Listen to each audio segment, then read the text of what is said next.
Congratulations. Where do you place tonight in your time as Chelsea manager? It's yeah, good win.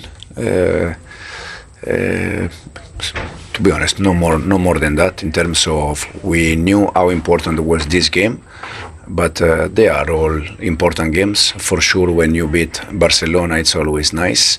But yeah, we are happy today. Yeah, Chelsea's biggest win in this competition against Barcelona, and you know the rivalries, all those have come before, so that must count for something too. Yeah, absolutely. We draw points Karabakh away, and then we won Benfica and Ajax. We lost the first one against Bayern Munich, but I think all the games they are always complicated. You switched it, Pedro Neto going into the attacking position number 9. What worked so well, do you think? What did that enable you to do and cause Barcelona in terms of problems? I think Barcelona is a team that if they have the ball, they feel comfortable. If they don't have the ball, they don't feel comfortable. So we try to keep the ball in the same way we are trying all season, last season. And then even with the 11-11, my feeling was very good because I think the team was playing good. Where do you place it in terms of a team performance? You're the first team to stop Barcelona scoring in 53 games.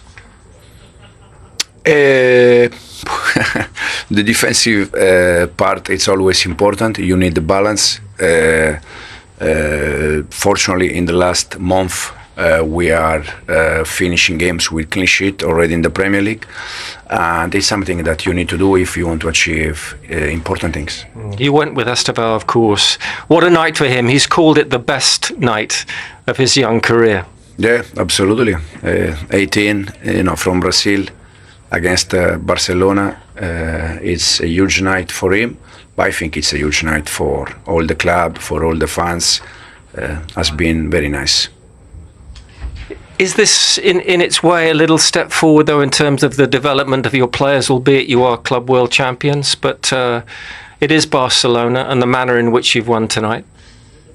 I think winning the Club World Cup has been very important for the players in terms of confidence,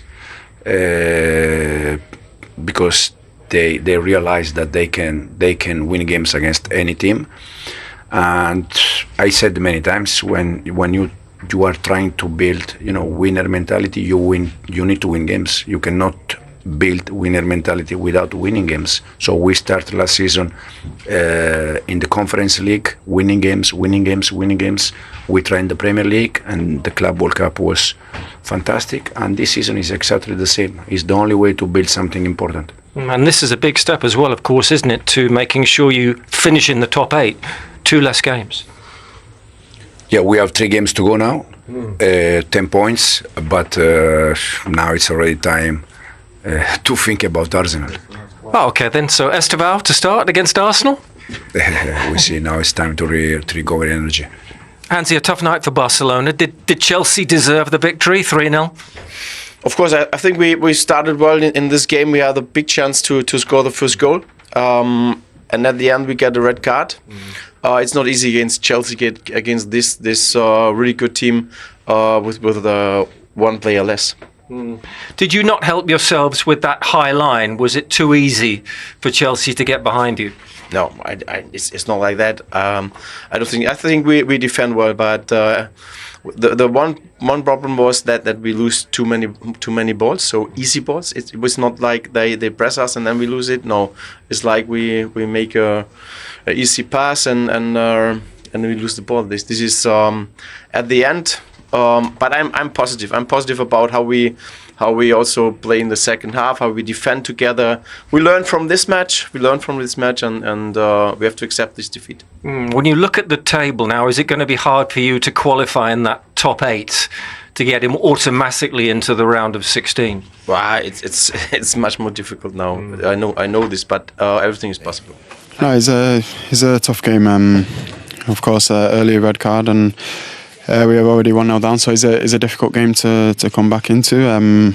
We try to stay compact, but also try to find the moments to try to jump to win the ball. But they played well with the man extra, and sometimes football is like this. We have to recover and try to do better.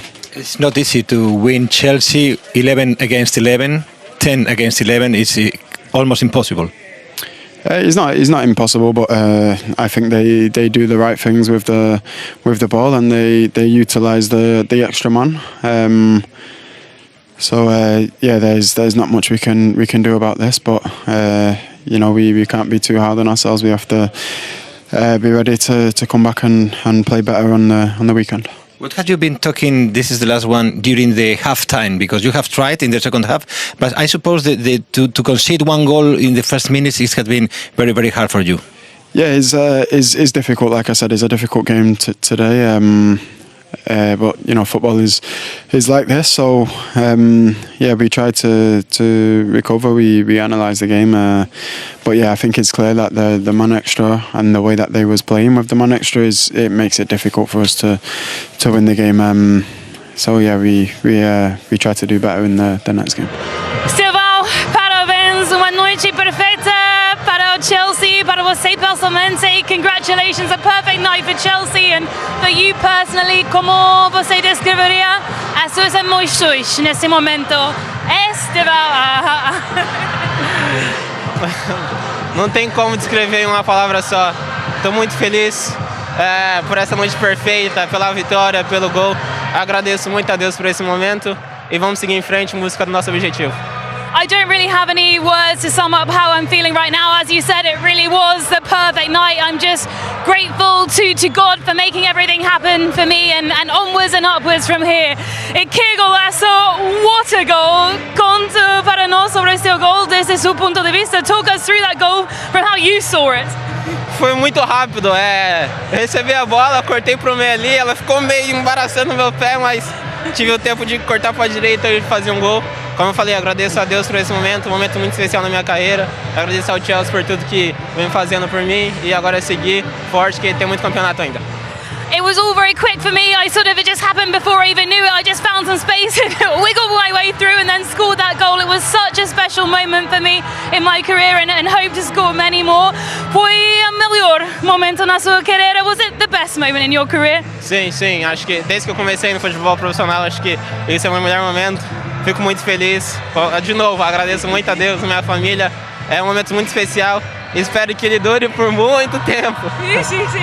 Yes, he says it was definitely the most special moment in my career. I hope I keep scoring more and more for many years, and I'm so happy my family were here as well, watching here. Os torcedores estaban cantando Stevo. The fans were singing Stevo throughout the game. Você se sente uma grande conexão com os torcedores? Do you feel a big connection with the fans here at Chelsea? Sim, desde que eu cheguei aqui eles me trataram com muito carinho, até hoje, com essa música no final. Cara, eu amo isso, eu amo dar alegria aos torcedores em campo. Muito feliz por fazer o gol e dar alegria para eles. É um momento que eu posso retribuir dentro de campo esse carinho que eles me dão lá fora. Então eu espero que a gente venha fazer longos contatos juntos. Yes, he said from the moment I arrived here at Chelsea, I felt such a connection with the fans. He said he's just so happy that he could score for them, that he can make them happy, and he hopes he's going to score many more goals for them and keep making them happy. Estevão. Well done. You would have come to Chelsea for nights like this, I assume. So just tell us about it. Yeah, of course. It's an incredible club, and I came here for nights like this, like you said, and it's a special one. We work so hard in the week to get everything right, and we did. Chelsea's biggest win in this fixture, in this competition against Barcelona. So many great games over the years. So what was the key tonight, do you think? I think it was just a team effort. Everyone stuck to the game plan. The gaffer and the staff, looked after us really well, and everyone, worked hard and won their battles on the pitch, and we executed it better than them. You executed your moment as well. Were you concerned it was offside? No, I think never in doubt. No, I think it's. Sometimes the linesmen give it, but I knew Enzo was onside, and I was definitely onside. So yeah, you kept yourself behind the line, yeah. Or level at least. Yeah, of course. Yeah. And what a moment. Yeah, for sure. Like you said, I came here for moments like this, and I'm really happy. And tell us about the guy they called Stevo. round here. What a night for him too. Yeah, you know, he's incredible. I think he's got the world at his feet, and you know, if just keep grounded and you know keep working hard. You know, he can be anything that he wants to be.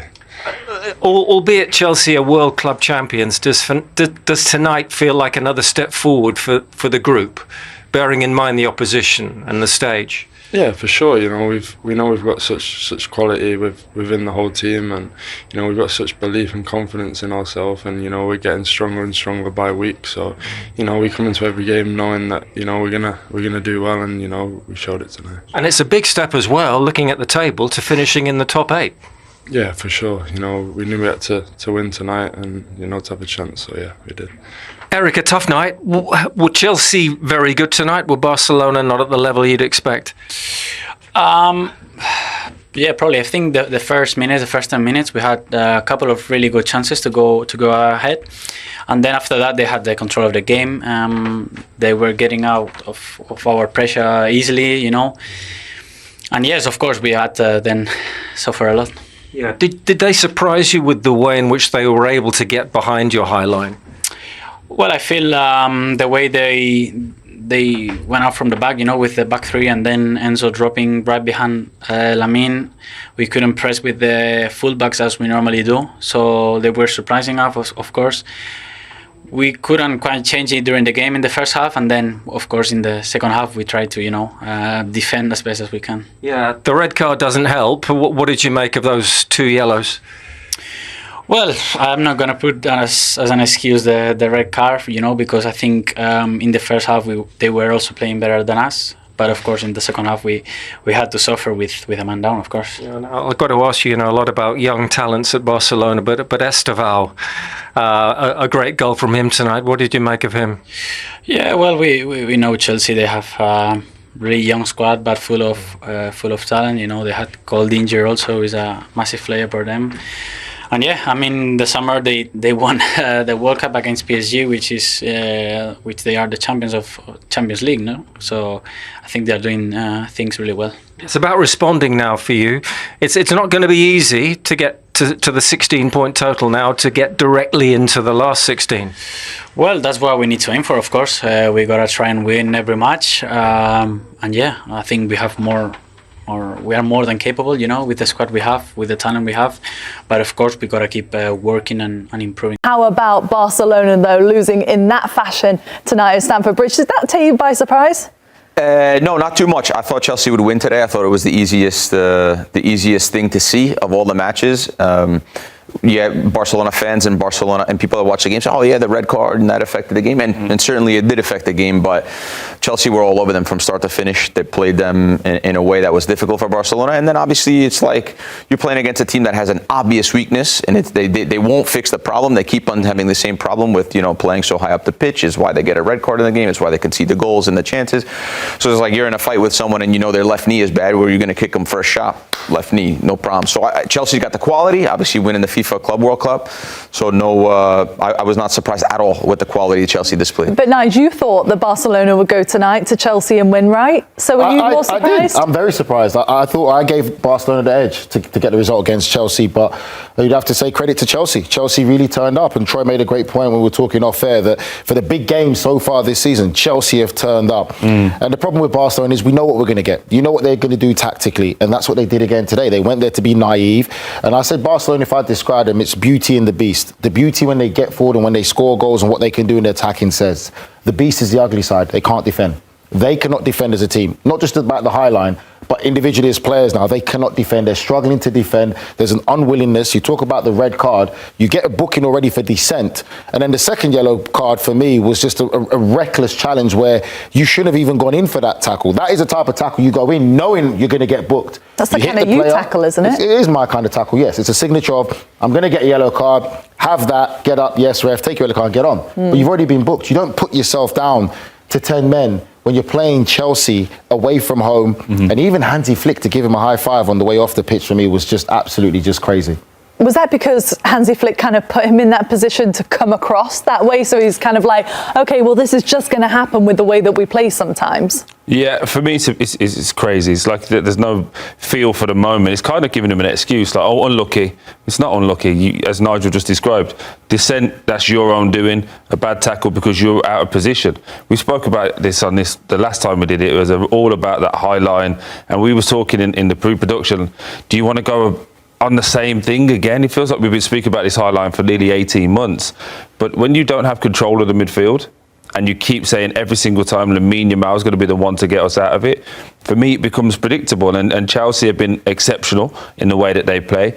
Really frustrating when you look at it. Yes, they're a young team. We're not going to give them that out. But every single time is a massive game, whether it be PSG in the Club World Cup, Liverpool when they've got 8 injuries. They turn up and show up at this big game. So for me, it's like, where was this against Brighton when you lose? Where is it in these other games? Karabag when you struggled. Like, we need to see consistency now, and I'm not giving them the 23 and under route out. They were excellent tonight. Barcelona have got some serious questions. Well, we always say it's easy to lift yourself at big games. Like, we've been there, you've done it when you go to an Old Trafford or somewhere else instead of going to Stoke, that you're going to lift yourself up naturally. And that's what Chelsea have. But they need to find the other side of, if you want to be serious contenders to win the Champions League or to win the Premier League title, you need to lift yourself up for the so-called smaller games and the smaller clubs. So credit to Chelsea, but we always say as well, goals change games. Barcelona, the first 15, 20 minutes, I saw what Hansi Flick talks about, what he wants, how he wants a bit more aggression, higher up the pitch and pressing.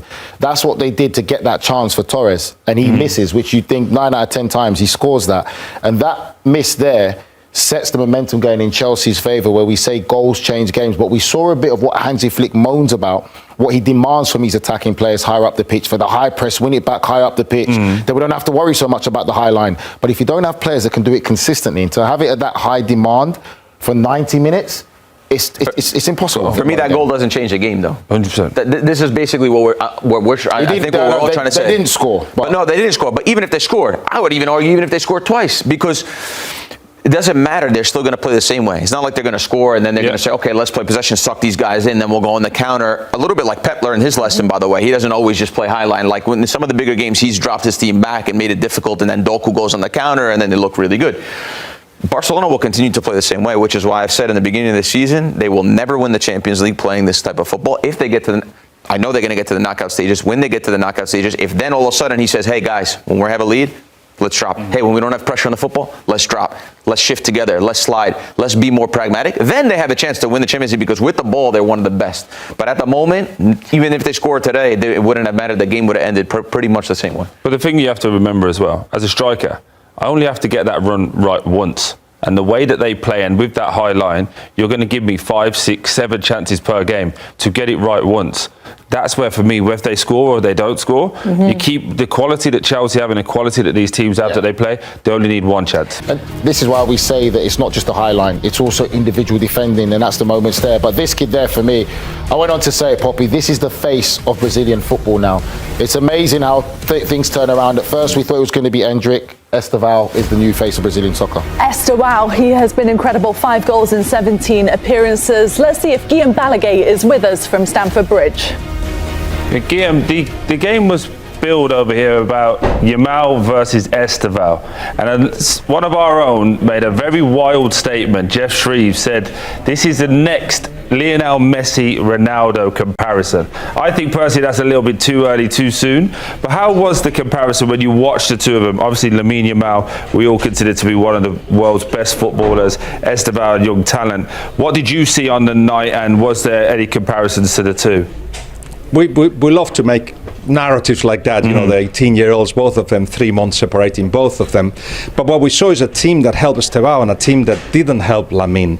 Estevão the goal was fantastic. He had to come out from his head, from his intuition, the dribbling, the execution, fantastic. But every time he had the ball, he was on the verge of creating something. He was sharp and he beat his defender.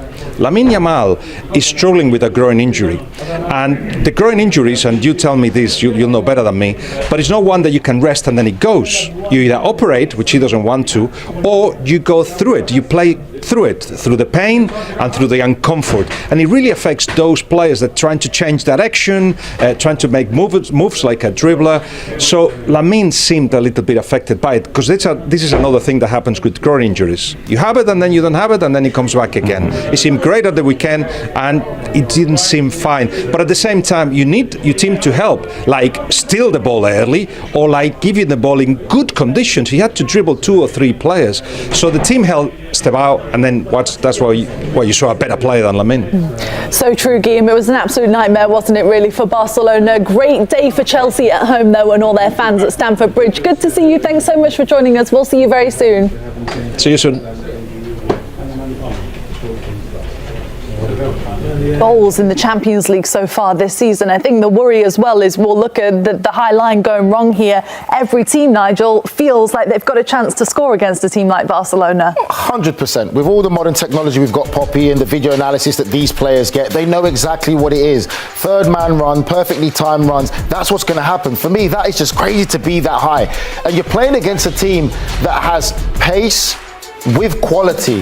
That there obviously wasn't the best by Neto there, but it's just a big risk because there's no plan B. They try to step and hold, though. That's the biggest. The high line's one thing, but then they try to step and hold the line when there's no pressure on the football. That's suicidal in football. And with a team with this kind of talent, this is going to just keep happening. And we don't want to sound like a broken record, but it's like what we said about stepping up. There's a difference between holding the line and letting players run offside than stepping up, and they actually step up. And this is it again. They tried to step and hold. You've got to follow your runners in that situation. That's what you're taught when you're young. You've got to follow your runners. It's called hard work. They don't want to do that, but again, it's Hansi Flick has to take responsibility. Yeah, they're following direction. Obviously, there's times when they get it right, and we're going to show that now to add a little bit of balance to it. But for us, as we said there, when you get it wrong, it's poor. But this is a really brave high line. Look, in terms of where the line of the wall is to there, obviously they score with Enzo here with Chelsea, but he's offside. It works in your favour. But all in all, I only have to get it right once, and Chelsea got it right 3, 4, 5 times today, and then ended up scoring 3 goals. But when they get it wrong, here, like nobody's actually thinking it's offside. Look at every single Barcelona player, they're still playing on because they know there's a strong possibility that we've got it wrong again. Do you think anybody enjoys, obviously the attacking side of the players probably enjoy this style, but do you think any defensive players for Barcelona, Grella, are enjoying the way that they play at the minute? I think it's difficult for them. You know, the red card comes from that as well. It's like we flip a coin, right? Heads or tails, and if it goes on tails once, you lose. And I have to flip it 10 times. It's not a, it's an, in a league over the course of 38 games or 36 or whatever, you're going to come out on top because you're going to suffocate teams, and we show the good reasons why it works.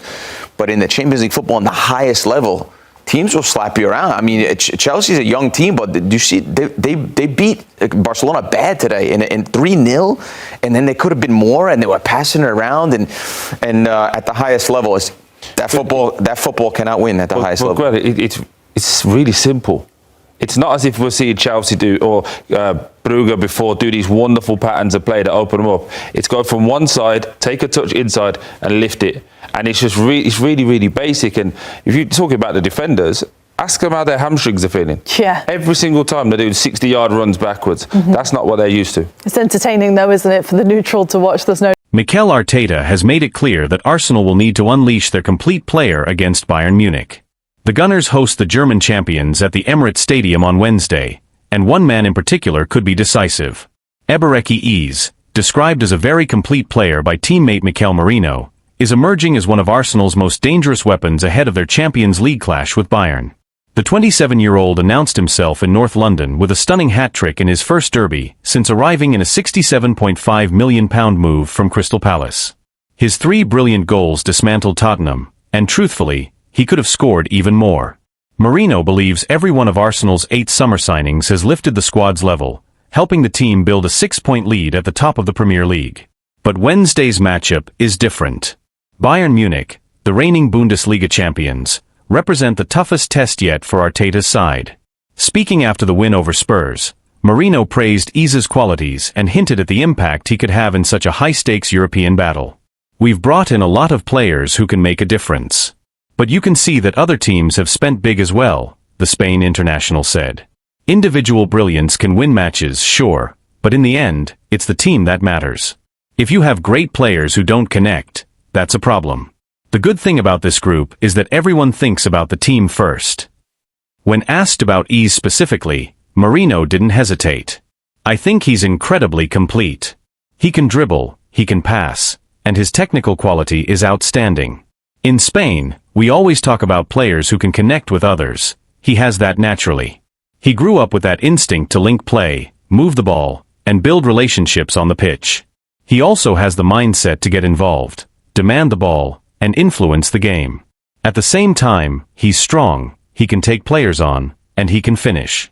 He's a truly complete signing. Marino also touched on how the modern game often reduces players to simple numbers. These days everyone judges players by goals and assists. That's just how it is. But as footballers, we see the deeper qualities he brings. The technique, the movement, the intelligence. Even in training, you can tell immediately how special he is. Yes, he's scoring goals, but he's much more than that. He's an exceptional player, and we're incredibly lucky to have him. He can play in several positions and adapt to different systems. He's been a huge addition for Arsenal. Beyond the technical qualities, Marino believes Iza's attitude, and the healthy competition within the squad, will be crucial in Arsenal's title push. You can hear the calm in Eberechi's voice and see it in the way he carries himself. He's confident, grounded, and every morning we sit together in the sauna at the training ground and talk about everything, he added with a smile. He's a great guy, already fully integrated, and we need players like him. Competition is fierce. There's so much quality in this squad. That's exactly what the manager wanted, as many top players as possible, all ready to play. It makes his decisions tough, choosing who starts and who doesn't, but it also pushes every one of us to give our best in every session. And that's why we're improving as a team. As Arsenal prepare for Bayern's arrival, Arteta is facing one of the most delicate balancing acts of the season. The squad is healthy, competition is fierce, and expectations have never been higher. But behind the scenes, there is a growing sense that Iza's versatility and calm presence may be essential against a Bayern side known for controlling the tempo in big European nights. Arteta himself has hinted at Iza's importance without naming him directly. After the Tottenham victory, the manager spoke about the need for players who can break pressure, dictate rhythm, and stay composed when the game becomes chaotic. Those inside the club believe those comments were aimed at Iza as much as anyone. The coaching staff has been particularly impressed by how quickly he has adapted to Arsenal's positional play structure, a system that demands far more tactical discipline than what he was used to at Crystal Palace. Analysts at the club point to his growing influence not only in the final third, but also in build-up phases, where his ability to glide past pressure could help Arsenal bypass Bayern's aggressive midfield line. There is also an awareness that Bayern's fullbacks tend to push high, leaving spaces between the lines.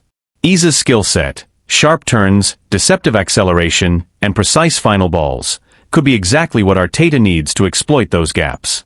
Outside the club, pundits have already started circling Wednesday's match as a defining moment for the £67.5 million signing. Some believe that if Iza can impose himself on a Champions League quarter-final against Bayern Munich, it will confirm his arrival among Europe's elite creative players. Former players have echoed that sentiment. Several ex-Arsenal figures, speaking on television over the weekend, highlighted the need for someone who can change the temperature of the match with a moment of calm or an unexpected burst of creativity. Iza, they argued, is one of the few in the squad capable of both. Meanwhile, Bayern Munich come into the match with their own confidence. Their midfield trio has been one of the most dominant in Europe this season, and they have shown a repeated ability to suffocate opponents early. That dynamic is precisely why Arteta may lean on Iza's composure. When the game tightens, Arsenal will need a player capable of slowing it down, protecting the ball, and finding solutions in tight spaces. Within Arsenal's dressing room, Marino's praise reflects a broader consensus. Senior players have reportedly been struck by Iza's humility and work ethic, qualities that have helped him integrate seamlessly into a squad that already had strong internal chemistry. Staff members describe him as someone who never forces the game, and lets the match come to him, characteristics that could prove invaluable in a high-tension Champions League tie. As kickoff approaches, the narrative surrounding the match has shifted. What began as a test of Arsenal's resilience has quietly become a spotlight on whether Iza can elevate them in Europe the same way he has in the Premier League. For Arteta, the equation is simple. If Arsenal are to overcome Bayern, they will need more than intensity. They will need control. They will need creativity. And increasingly, they will need the completeness Iza brings to every phase of the pitch. Whether he starts in a wide role as a floating midfielder, or even as an interior playmaker, the expectation is the same. Ease will have to find the spaces others cannot, and influence the game in ways that statistics alone will not capture. The stakes are high, the opponent is formidable, and the spotlight is intense. But within the walls of London Coney, the belief is growing that this is exactly the kind of stage Ebereki Ease was signed for. Martin Odegaard is nearing a return to action after suffering a medial collateral ligament injury in Arsenal's 2-0 win over West Ham earlier in October. Yet, 3.5 years after Mikel Arteta named him captain, the Norwegian finds himself in an unfamiliar position. His place in the starting lineup is no longer guaranteed. For the first time since joining the club permanently from Real Madrid in August 2021, there is real debate over whether he remains an automatic choice for Arteta's 11. Odegaard, now 26, has been central to Arsenal's resurgence under Arteta, the conductor who shaped the team's rhythm through some of their most fluid football. But this season, the Gunners have been forced to navigate long stretches without their captain, first due to a shoulder issue that kept him out of 4 matches in September, and then because of a knee collision with West Ham's Crescencio Somerville that sidelined him again. And during his absence, something significant happened. Ebereki Ease stepped into the spotlight. Ease's sensational hat-trick in the North London Derby has complicated the picture. Now thriving in a central role, the England international has given Arsenal a different kind of presence around the edge of the box. A blend of unpredictability, directness, and two-footed confidence that opponents struggle to contain. He may not control games with the same metronomic precision as Odegaard, but he offers a spark, a willingness to take risks at moments when Arsenal need a jolt of creativity. After such a standout performance against Tottenham, it feels almost impossible to imagine Arteta leaving Ease out. The manager has always had a soft spot for players riding a wave of confidence, and Ease is currently surfing at full height. There was a similar situation back in September, when Mikel Merino was handed a start against Manchester City after scoring 4 times in 2 games for Spain, including a hat-trick against Turkey. Arteta doesn't hesitate to reward form. Ease has carried that form onto the international stage as well, recently scoring a stunning goal for England in a 2-0 win over Serbia in the World Cup qualifiers at Wembley. Though he can play on the left, it has always been clear that Arteta brought him to the Emirates to operate in midfield. And with Declan Rice and Martin Zubamendi near untouchable in the double pivot, the odds of Ease and Odegaard consistently starting together seem slim. That leaves Odegaard in an unfamiliar position. He needs minutes to rebuild sharpness, yet Arsenal's medical team won't rush him. The plan is likely to ease him back through short substitute appearances before restoring him to larger roles. But even once fully fit, Odegaard faces genuine competition, because Ease has shifted the landscape. His arrival has raised the team's ceiling, and his performances have earned him the right to keep his place. Before the dismantling of Tottenham, Ease had scored only twice for Arsenal, one against Port Vale in the Carabao Cup and another versus his former club Crystal Palace, a clever finish that sealed victory. Now with 5 goals across all competitions, he sits just 1 behind Odegaard's total from last season, when the captain made 45 appearances. Odegaard's 2023-24 numbers were outstanding: 11 goals, 12 assists, influence written across every competition. That is the standard he must match again if he wants to reclaim his spot, because Ease is hungry, confident, and eager to impress ahead of next summer's World Cup. Arteta will insist that Arsenal need both players at their best if they are to meet their ambitions in the months ahead. And with Kai Havertz also working his way back to full fitness, potentially slotting into midfield behind marquee striker Victor Gyökeres, the battle for places has never been fiercer at the Emirates. For Odegaard, the message is clear: he must rise to the challenge. His leadership and quality remain unquestioned, but he can no longer rely on reputation alone. If he embraces the competition and fights his way back into the side, his return could push Arsenal to even greater heights. And if the team has already reached this level without several key figures, the potential for what comes next may be even greater. Inside the club, staff members are quietly acknowledging that Arsenal are entering a new phase, one where no player, not even the captain, is immune to tactical evolution. Arteta has spent the past 2 seasons building a squad capable of sustaining pressure across multiple competitions, and the emergence of Ease is a sign that the manager's long-term planning is beginning to bear fruit. Depth is no longer a luxury, it is a necessity. But with depth comes difficult decisions. Arteta has always valued balance in midfield, and the contrasting profiles of Odegaard and Ease force him to reconsider what type of midfield best suits the team's ambitions in Europe and the Premier League. The technical control and spatial awareness that Odegaard brings have defined Arsenal's identity under Arteta. Conversely, Ise's dynamism, physical presence, and unpredictable touches give Arsenal a new dimension, especially against teams that sit deep or defend aggressively in central areas. This internal shift has also caught the attention of analysts and former players. Several pundits have begun to question whether the captaincy should guarantee a place in the lineup, especially at a club with ambitions of challenging for the Champions League. Others argue that Odegaard's leadership is too valuable to sideline, pointing to the standards he sets in training and his influence over younger players. Those debates are already spilling into the media, and they will only intensify as the season progresses. There is also the tactical question of whether Arteta might eventually experiment with a system that accommodates both Ise and Odegaard, something he briefly attempted earlier in the season during the win over West Ham. But with Rice and Zubimendi forming an almost impenetrable midfield pairing, any reshuffle risks destabilizing the defensive structure that has made Arsenal one of the most resilient teams in the league. The manager has hinted that he is open to adjustments, but only if they enhance the team's overall cohesion. For Odegaard himself, the challenge is as much psychological as it is physical. He has worked hard to cultivate an image of calm authority, a leader who raises the level of those around him through clarity and consistency. Now he must show that he can adapt, compete, and respond to adversity. His teammates still speak of him with admiration, describing him as one of the most studious and detail-oriented players at London Coney. They believe that once he regains full rhythm, he will naturally reassert his influence. Yet even they acknowledge that the landscape has shifted. One senior player privately remarked that, "The team is different now, Ise has changed what we can do in the final third." That sentiment reflects not a lack of faith in Odegaard, but an understanding that Arsenal have evolved while he has been sidelined.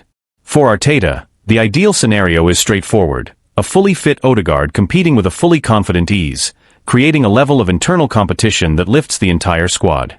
The manager often speaks about the need for healthy tension among his players, pressure that keeps standards high without fracturing unity. The arrival of Victor Gyökeres, combined with the recovery of Havertz, only amplifies that dynamic. Arsenal's season will almost certainly hinge on these midfield decisions. With Champions League knockout matches approaching and the Premier League title race tightening, Arteta must decide not only who starts, but what kind of identity he wants his team to carry into the defining months of the campaign. The next few weeks will reveal whether Odegaard's return sparks a resurgence or a battle for relevance. If he manages to reclaim his place, it could serve as a reminder of why Arteta trusted him with the armband in the first place. If he struggles, it will underline how rapidly Arsenal are progressing, and how little room there is for sentiment at the highest level. Either way, the captain's response will shape not just his future, but the trajectory of a team that believes it is on the brink of something significant.